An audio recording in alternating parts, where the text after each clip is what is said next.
Les thèmes s'intitulent, bien-aimés, la bonté de l'Éternel est insondable. La beauté de l'Éternel est insondable. Eh bien, nous voulons entrer dans le vif de notre message. Nous avons dit au départ que le thème s'intitule « La bonté de l'Éternel est insondable ». Oui, c'est vrai, la bonté de l'Éternel est insondable, bien-aimés. Nous avons tiré ce message dans le livre d'Ésaïe, chapitre 38, du premier verset jusqu'au 5e verset. Suivez-moi, soyez attentifs et attentives. Que nous dit le premier verset, bien-aimés? Le premier verset nous dit ceci: en ce temps-là, Ézéchias fut malade à la mort. Le prophète Isaïe, fils d'Amon, vint auprès de lui et lui dit: ainsi parle l'Éternel, donne des ordres à ta maison, car tu vas mourir et tu ne vivras plus. Bien-aimé, c'est le prophète Isaïe qui était porteur du message de la part du Très-Haut. Comme pour dire à Ézéchias, qui n'était pas un simple messier, un simple individu, bien-aimé, allez-y comprendre. Ézéchias fut un roi. Alors, le Seigneur, il a pris au Seigneur de donner le message au prophète Ésaïe pour aller annoncer au roi Ézéchias que la maladie qu'elle a atteinte devrait l'amener à la mort. Bien-aimé, ça a été un message dur. Et je crois très bien que ce message a pu ébranler le roi Ézéchias. Bien-aimé, un tel message, lorsque ça vous arrive de la part du Seigneur, ou encore de la part des devins, ou encore de la part des magiciens, des féticheurs qui vous apportent un message qui vous amène à la mort. Bien-aimé, quelle que soit la dimension, quelle que soit la personne, quelle que soit la force d'esprit que vous avez, vous serez toujours ébranlé. Et vous risquerez même de perdre la pédale. Et bien aimé, allez-y comprendre ce message qui est tellement dur et direct, adressé à Ézéchias qui fut un roi. Bien aimé, Ézéchias, lorsqu'il a reçu le message, écoutez sa réaction, bien aimé. Au 2e verset.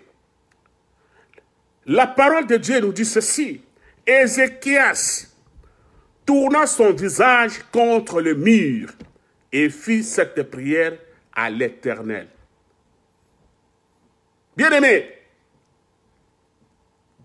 la parole de Dieu nous dit ici que Ézéchias a tourné sa face contre le mur et fit cette prière à l'Éternel. Ézéchias a tourné sa face vers le mur pour adresser la prière vers l'invisible. Bien-aimé, lorsque toi tu reçois de tels messages, lorsqu'on vous apporte un tel message, bien-aimé, comment se comportes-tu? Quelle est ta façon, quelle est ton attitude par rapport au message? Quelles sont les paroles que toi tu utilises? Quel est ton raisonnement, bien-aimé? Quelle que soit la dimension du message. Regardez Ézéchiel, qui n'est pas n'importe qui, c'est un roi. Il fut un grand roi. Il ne s'est pas adressé à Ésaïe qui fut porteur du message. Mais la parole de Dieu nous rassure ici qu'Ézéchias a tourné sa face vers le mur. Et il a commencé à parler à l'invisible, qui s'appelle Jésus de Nazareth. Celui qui détient le pouvoir sur la terre, au ciel, sous les eaux et sous les abîmes. Jésus de Nazareth. Ézéchias s'est référé de lui.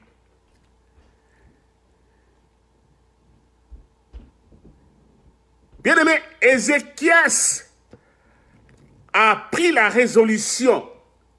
Ce type de message, je ne peux pas me lamenter seul.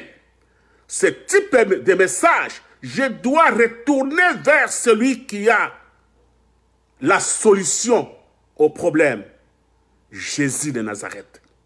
Bien-aimé, la parole de Dieu nous rassure que Jésus de Dieu est la clé de la mort. Il est le premier d'entre les morts. Et Jésus de Dieu est la clé de la vie. Il est le premier entre les vivants.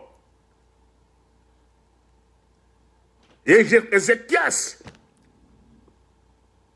n'a pas raisonné, n'est pas allé par 1000 fois, 1001e fois en train de raisonner. Il a tourné la face vers le mur pour parler à celui qui détient tout le pouvoir. Puisque Jésus dit dans sa parole que tout pouvoir m'a été donné dans les ciels, sur la terre et sous les eaux, sous même les abîmes. Ça, c'est Jésus qui le dit. Il a tous les pouvoirs, bien-aimés. Alors, celui qui a le pouvoir, c'est celui-là qu'on devrait adresser une situation qui vous dépasse. Ézéchias l'a fait. Écoutez la réponse. Écoutez ce qu'Ézéchias a pu faire. La prière d'Ézéchias, au verset 3. Qu'est-ce que ça dit? Ézéchias dit, « Ô Éternel, souviens-toi que j'ai marché devant ta face avec fidélité et intégrité de cœur, et que j'ai fait ce qui est bon, ce qui est bien à tes yeux. » Et Ézéchias répondit d'abondantes larmes. Bien-aimé, la prière d'Ézéchias, le roi Ézéchias, était de rappeler à Dieu la fidélité et l'intégrité. La fidélité et l'intégrité et les bienfaits que lui, Ézéchias, faisait uniquement pour la gloire de Dieu, faisait uniquement pour le nom de Dieu, le nom de Jésus-Christ de Nazareth. Bien-aimé, Ézéchias n'a pas parlé de lui-même parce que c'est un roi. Il pouvait même dire que je suis roi, je faisais ça parce que tu m'as enlevé au rang de roi. Il a dit non, je le faisais suite à la fidélité que j'ai pour vous, l'Éternel des armées. Je faisais suite à l'intégrité de ta parole que j'ai pour vous, l'Éternel. Et les bienfaits, je les faisais à ton nom, Jésus-Christ de Nazareth. Ça, c'est la prière d'Ézéchias, bien-aimé. Comment toi tu pries? De quelle manière utilises-tu tes mots devant une telle situation, bien-aimé?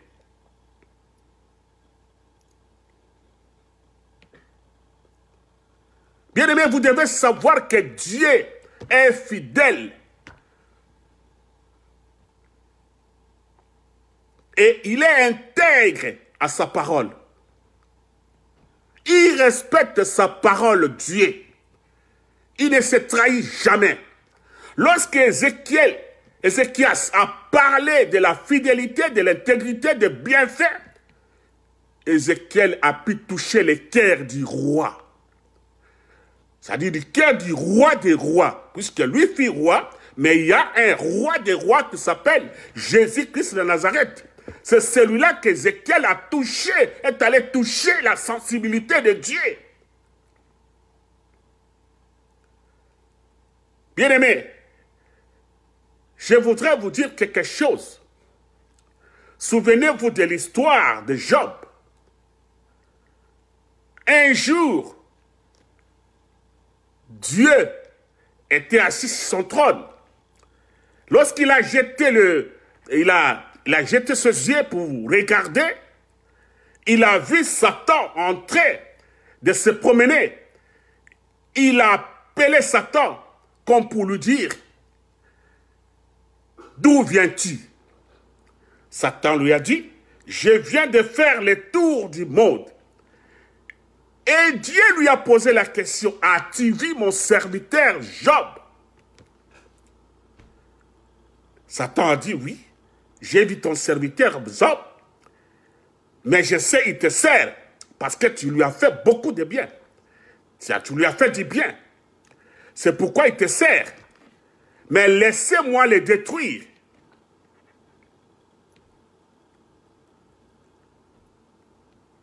Satan a dit à Dieu, laissez-moi le détruire, et vous verrez combien il va te régner. Dieu lui a dit, ah bon, si tel est le cas, je vais t'autoriser de tout faire, sauf toucher son esprit et son âme. Allez-y faire.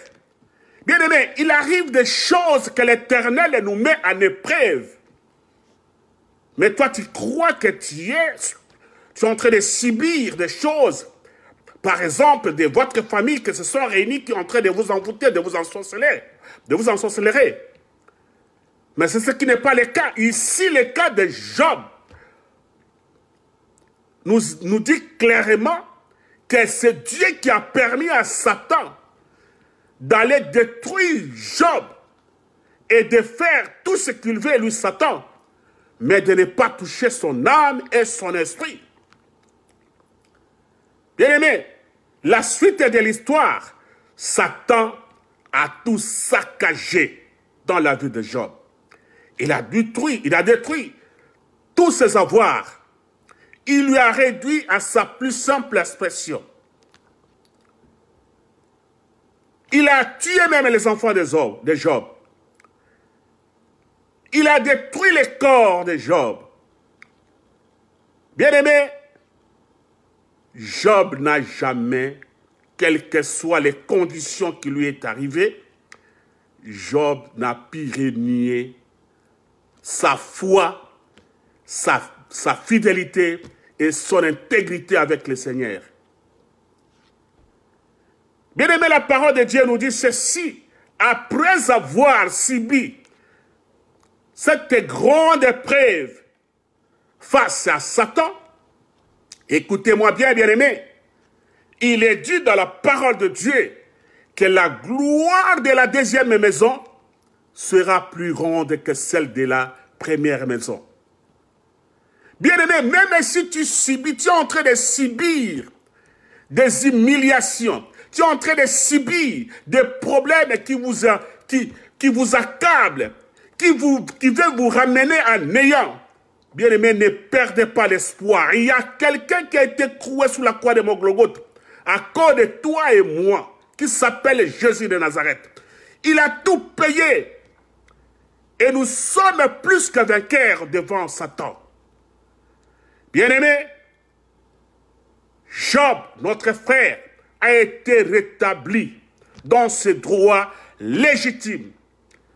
La parole déclare que Job était devenu de plus en plus riche qu'auparavant. Ne vous inquiétez de rien, bien-aimé. Puisqu'il y a quelqu'un qui a déversé son sang à cause de moi, de toi et moi. Et son nom, c'est Jésus de Nazareth. C'est celui-là que nous devons nous référer, bien-aimés. Puisque vous ne pouvez rien recevoir de Dieu sans toutefois que la bénédiction puisse passer sur la table de Jésus. Il est le pont qui nous relie, nous les êtres humains et les pères. C'est lui le chemin et la vie. C'est lui, Jésus de Nazareth. Et la vérité, le chemin, la vie et la vérité, c'est Jésus de Nazareth. Bien aimé, je voudrais vous faire comprendre quelque chose. Que signifie l'intégrité de la parole. L'intégrité de la parole, bien-aimé, veut tout simplement à ce que nous puissions marcher selon la voie des Écritures saintes. C'est-à-dire, si tu veux être intègre, il faut marcher selon l'intégrité de la parole. C'est-à-dire, les Écritures saintes, c'est que Dieu veut que nous puissions faire. C'est les comportements que nous devons afficher vis-à-vis de notre Dieu. La manière que nous devons nous comporter vis-à-vis de notre Dieu. C'est ça l'intégrité. Et nous devons respecter les 10 commandements. C'est-à-dire avoir à cœur les 10 commandements.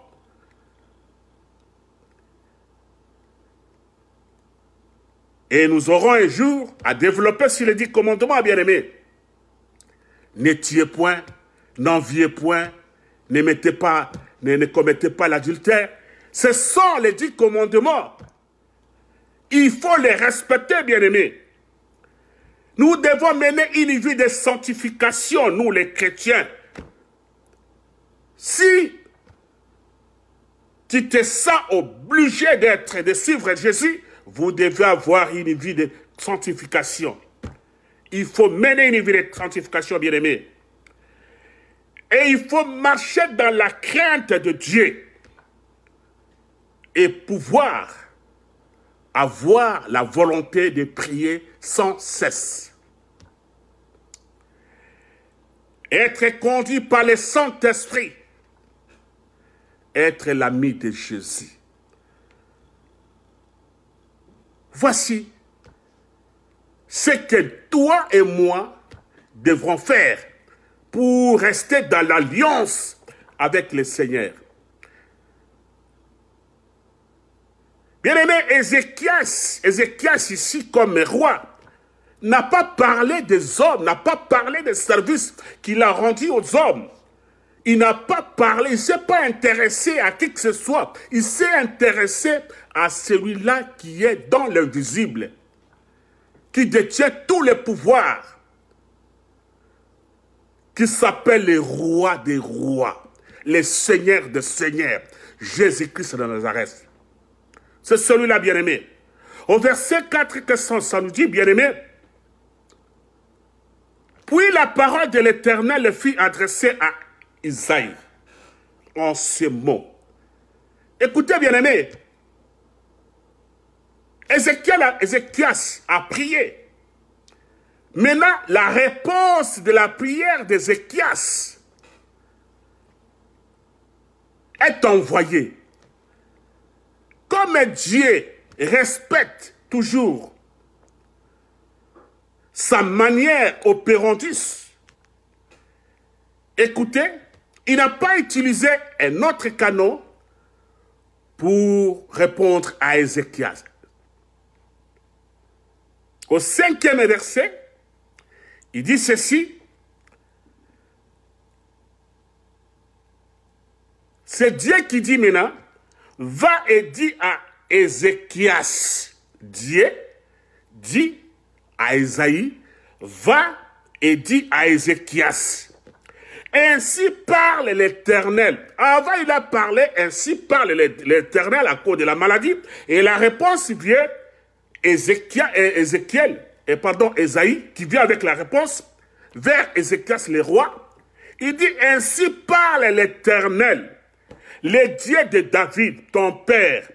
J'ai entendu ta prière, j'ai vu tes larmes. Voici, j'ajouterai à tes jours 15 ans. Waouh! Bien aimé, la prière d'un juste a un effet immédiat. Voici l'effet immédiat, bien aimé. Ézéchias a prié, il a tourné sa face vers l'Éternel. Et voici la réponse qui nous vient. C'est le même Ésaïe qui avait amené les conditions ou encore les premiers messages. Et il revient avec la réponse comme pour dire que le Seigneur a écouté ta prière. Il vient de t'ajouter dans ta vie 15 ans que vous devez encore revivre. Bien aimé, c'est possible pour le Seigneur. Parce que c'est celui qui détient la clé de la mort. Et c'est lui le premier des morts. Il détient la clé de la vie. Et c'est lui le premier des vivants. Il est capable de donner solution à n'importe quel problème, bien-aimé. Regardez, il a donné la solution, la réponse à Ézéchias. Ézéchias a reçu son sursis, 15 ans, qui devait encore revivre. C'est époustouflant. C'est ça la réponse à la prière d'un juste bien-aimé.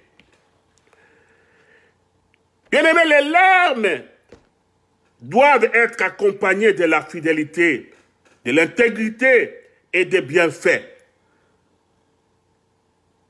Les larmes de quelqu'un qui croit en Dieu devraient s'accompagner avec l'intégrité, la fidélité et les bienfaits. Lorsque tu es complet, lorsque toutes ces conditionnalités sont réunies, bien-aimés, c'est alors que vous pouvez avoir une réponse adéquate.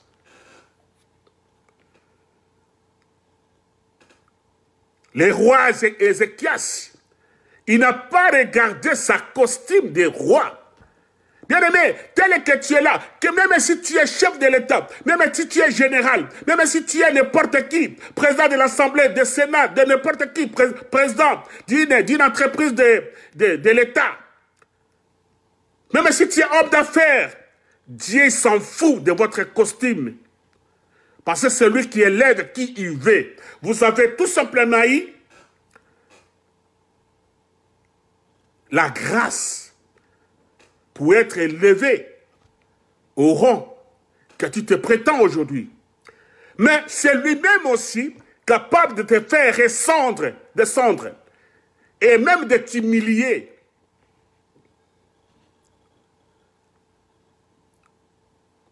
Et même de t'humilier, bien-aimé, lorsque tu ne respectes pas les principes divins. Lorsque tu ne respectes pas les principes, bien-aimé, il est capable de te faire humilier, de te retirer la confiance. Jésus de Nazareth. C'est vrai, il est capable, bien-aimé. Si tu veux pleurer pendant vos prières, ne pleure pas n'importe comment. Rappelle à Dieu ce que tu as fait. Montre-lui ce que tu as fait. Raconte-lui de ton histoire, ton vécu avec le Seigneur. Vous devez avoir une histoire propre avec le Seigneur, bien-aimé. Ne priez pas n'importe comment, bien-aimé. Écoutez, on avance avec notre message. Bien-aimé, vous avez entendu, vous m'aviez suivi en train de parler d'Ézéchias. Vous m'avez suivi en train de parler de Job. Je vous ai dit au début que le Seigneur a mis une parole dans ma bouche. Il m'a donné des promesses. C'est à cause de ces promesses, bien-aimés, que je viens vous dire ceci. À travers les sons de ma voix, que Dieu, je dis ceci, que Dieu ordonne maintenant ton rétablissement. Et cela au nom de Jésus. Au son de ma voix, bien-aimé, toi qui es en train de souffrir, toi qui, depuis que tu as connu cette maladie, qui est en train de te détruire, tu as connu cette pauvreté, qui est en train de te faire croupir, depuis que tu es célibat, depuis que tu vis la scolarité, depuis que tu traverses des moments durs, que tu ne sais pas combien il se tirait d'épingles et de jets.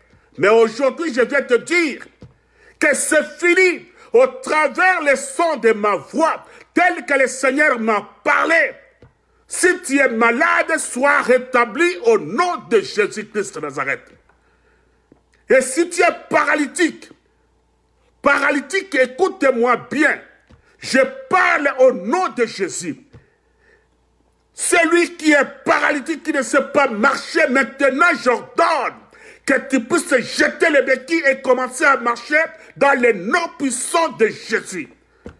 Puisque Jésus-Christ m'a revêtu d'un pouvoir.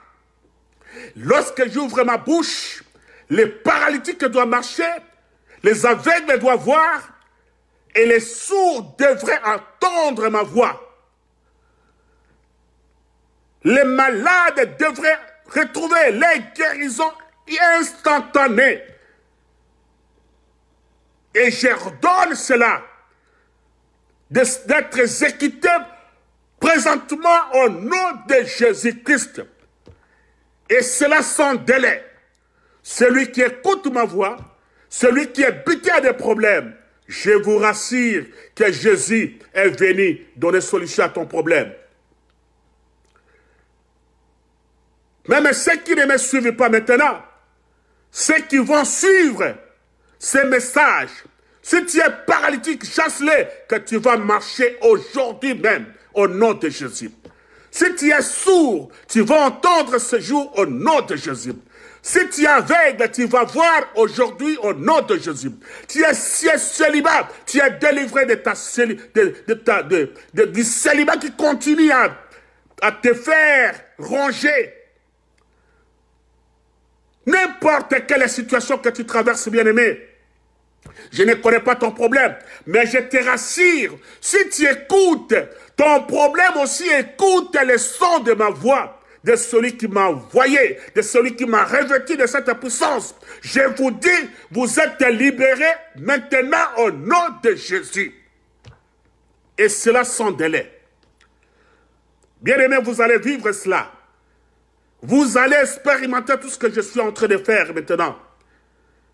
N'ayez pas de doute. Le Seigneur va agir. Le Seigneur va se faire accompagner de cette parole parce que c'est lui-même qui m'avait parlé. Et vous allez vivre des miracles. Et si tu obtiens un miracle, bien-aimé, n'hésitez pas de venir parler, témoigner au travers la télévision que cette parole est projetée. Je sais que les serviteurs de Dieu, les propriétaires de la chaîne, Juifs Noirs, Ministry, va vous recevoir pour que vous puissiez témoigner les bienfaits du Seigneur, les miracles que toi tu as obtenus à cause de ces messages que vous venez de recevoir. Et ce message se fait accompagner à une puissance qui vient du Très-Haut. Le ciel est ouvert. Et vous allez vivre cela au nom de Jésus-Christ. Bien-aimés, nous acheminons. Et notre dernier verset, c'est dans le livre des Psaumes 37. Verset 4 jusqu'au verset 6. Écoutez ce que dit le Seigneur.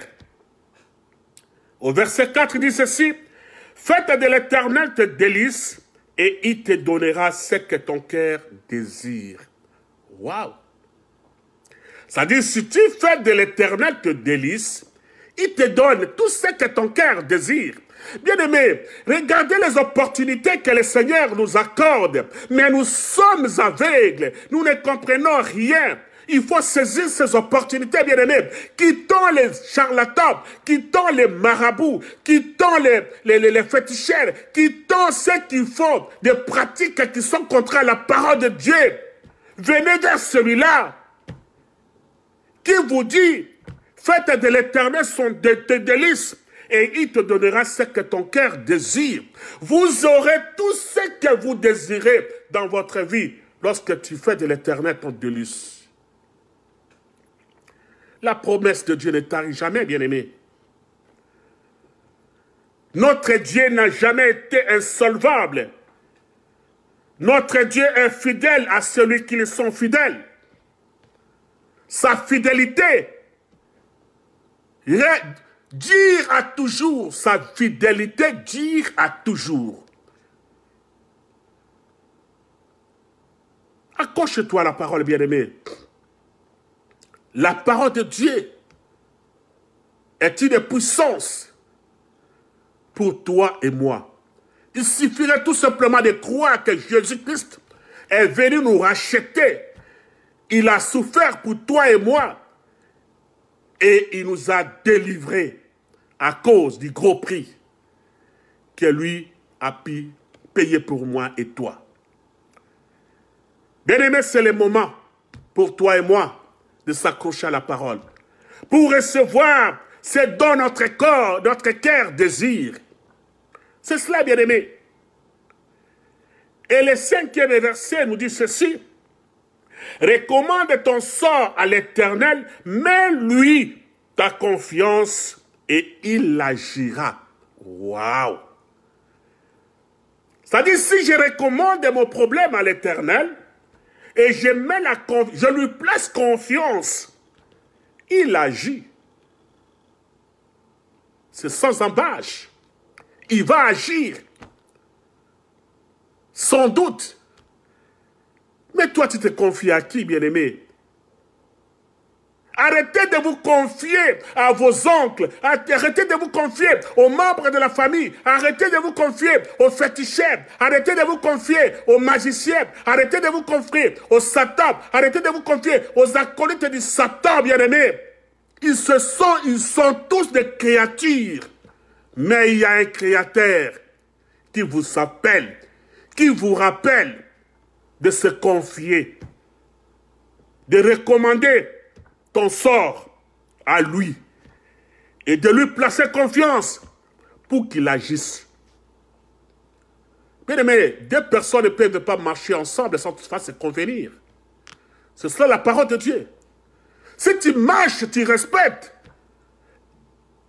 tu es intègre, fidèle, bien aimé, la main de l'Éternel finira toujours à agir dans votre vie. Et tu auras un témoignage devant les gens.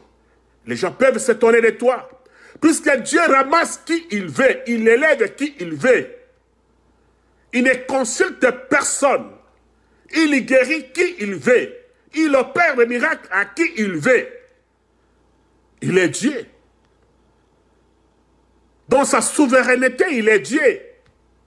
Autrefois, j'avais parlé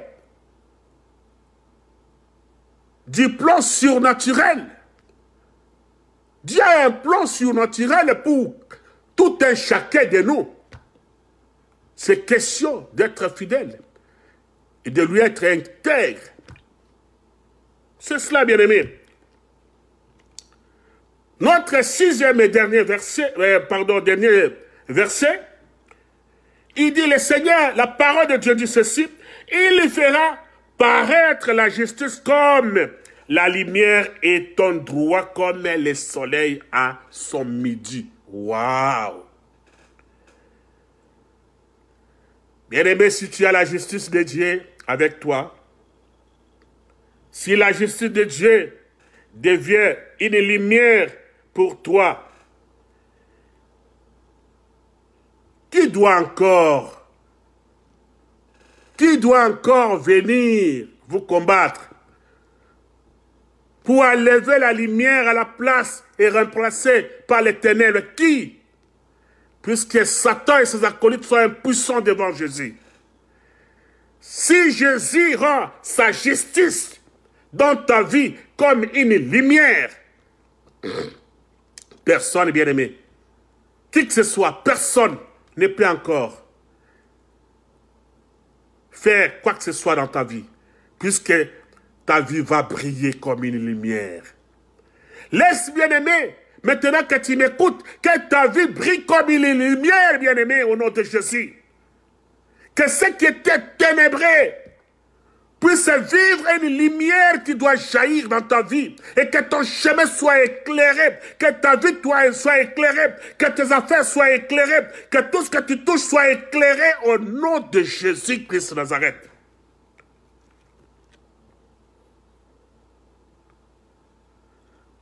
Bien-aimés, je viens vous rassurer que la justice de Dieu change de situation. Même si on a perdu l'espoir, Jésus-Christ est l'unique espoir pour toi et moi. Bien-aimé, Jésus-Christ est l'unique espoir pour toi et moi. Ton problème, c'est de croire et de se dire que Jésus-Christ est le véritable Dieu. Écoutez-moi, bien-aimé, je me rappelle un jour, j'ai eu un rêve. Et les rêves, Dieu m'a montré qu'un grand pasteur, je ne sais pas de quel pays il s'agissait, mais il m'a tout simplement montré d'un grand serviteur de Dieu, d'un grand pasteur qui était sérieusement malade. Le sang coulait partout dans son corps. C'est le Seigneur qui m'a montré ça. Et j'étais assis avec mes amis. J'ai vu le Seigneur s'approcher. Et il me dit, il était en train de s'adresser à nous, à moi et mes amis qui étaient assis. Il nous dit, écoutez, les serviteurs de Dieu qui sont en train de souffrir, vous êtes capables d'aller prier et il va se rétablir pour ma gloire, pour la gloire de Jésus. On s'est regardé entre les amis. Il a dit, mais vous vous regardez, mais je m'adresse à toi.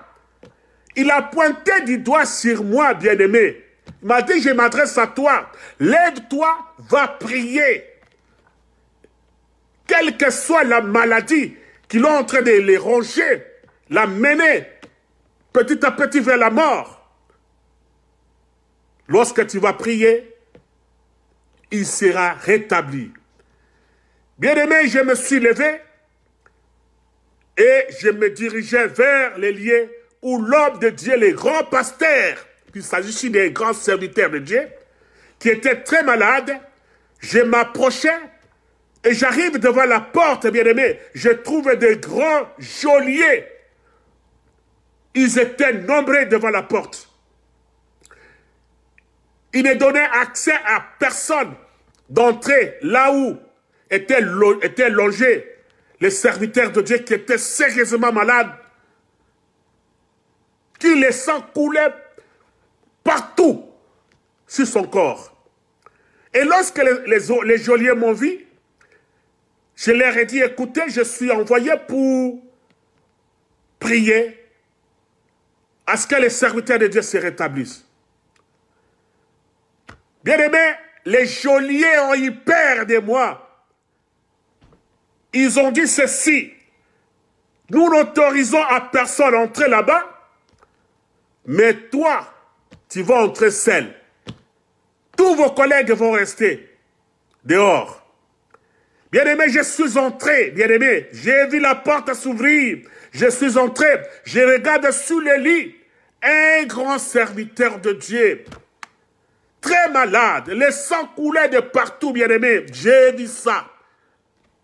Le sang coulait de partout. Il était très malade. Le serviteur de Dieu m'a regardé, moi je l'ai regardé. Je lui ai dit, mais pourquoi cet état de choses? Il m'a dit, je suis sérieusement malade. Je lui ai dit, écoutez, je suis venu prier pour toi. Il dit, tu es sûr? Moi j'ai dit, oui, je suis sûr, c'est le Seigneur qui m'a recommandé. Il a dit, bon, priez, on va voir. Bien aimé, le Seigneur, au même instant, à l'instant même, m'a dit de lever ma main gauche vers le ciel et la main droite vers les serviteurs de Dieu. J'ai dit ceci, Seigneur, ce n'est pas venu de moi, mais c'est toi qui m'as envoyé, parce que tu savais que ton serviteur est en train de vivre ces derniers instants. Maintenant, que ton onction entre en moi pour traverser et neutraliser la maladie qui est en train de détruire ton serviteur.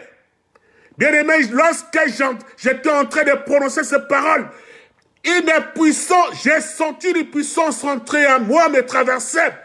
Et la puissance est allée toucher les serviteurs de Dieu. Bien-aimé, d'emblée les serviteurs de Dieu a commencé à trembloter. Après, il me dira, mais je suis complètement guéri. Bien-aimé, j'ai vu les serviteurs de Dieu qui tendaient vers la mort, qui s'est réveillé sur son lit. Il s'est mis assis et en train de raconter sa misère. La manière que la maladie allait l'emporter. Et on a commencé de louer le Seigneur, glorifier les bienfaits de Dieu. Je suis sorti, bien-aimé.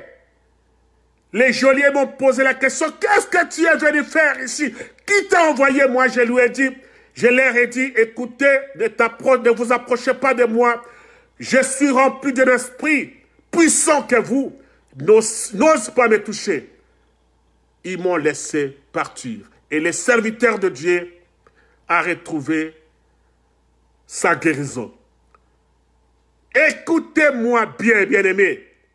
Je ne connais pas de quel pays un serviteur de Dieu, un grand serviteur de Dieu, est en train de subir, en train de souffrir, où la maladie est en train d'imposer sa loi sur lui. Mais je te dis ceci, tel que tu es cloué sous le lit, écoute-moi bien, la parole de Dieu me dit ceci, au travers les sons de la gloire de Jésus, je te dis, lève-toi, parce que ton temps est venu. Le Seigneur m'a envoyé pour te dire que cette maladie ne t'amènera pas à la mort. Mets-toi debout, serviteur de Dieu. Le Seigneur t'a déjà guéri. Ce n'est qu'un fait ventilateur. Lève-toi au nom de Jésus et marche. Témoigne, bien-aimé, serviteur de Dieu, parce que le Seigneur t'aime. Loin du Canada, il m'a parlé de toi, mais je ne te connais pas. Mais là où tu es cloué sur le lit, croyez-moi, bien-aimé, croyez-moi, serviteur de Dieu, que tu es guéri. Et la guérison vient de celui qui détient la clé de la mort, de celui qui détient la clé de la vie. Il s'appelle Jésus de Nazareth. Il vient de te guérir, toi, serviteur de Dieu. Soyez extrêmement bénis, serviteurs de Dieu. Et pour clôturer notre message, bien-aimés, je vous dis ceci, que Jésus-Christ a les derniers mots sur toutes les situations qui nous accablent. Il a les derniers mots, bien-aimés. Jésus-Christ est venu te faire sortir de la condamnation, bien-aimé. Jésus-Christ est venu te délivrer, bien-aimé, tel que tu es là. Croyez à cette parole, parce que c'est venu pour toi, uniquement pour toi qui me regarde et qui est en train de me suivre. Aujourd'hui, c'est ta délivrance. Même si tu es qui, oublie-toi, oublie les honneurs, oublie la dimension de ceux qui croient que tu es au sommet, mais tu n'es pas au sommet. Il n'y a une seule personne qui s'appelle Jésus de Nazareth, qui est le roi des rois et qui règne sur la terre, sous la terre et au ciel. Et tout genou fléchit devant lui. C'est celui-là à qui nous devons rendre gloire. Bien-aimés dans le Seigneur, écoutez-moi bien. Quelle que soit la situation qui t'est condamné, je viens te dire, reçois la délivrance au nom de Jésus. Reçois la délivrance au nom puissant de Jésus. Que les témoignages soient ton partage. Parle de Jésus. Raconte ce que Jésus a fait dans ta vie. Que le Seigneur vous bénisse. Bien-aimés, nous allons nous retrouver lorsque le Seigneur mettra encore une parole dans notre bouche et on ne manquera pas de venir l'annoncer. Soyez extrêmement bénis partout où vous êtes. Et surtout pas de vous abonner à la chaîne et d'activer la cloche de notification pour être informé quand bien nous postons.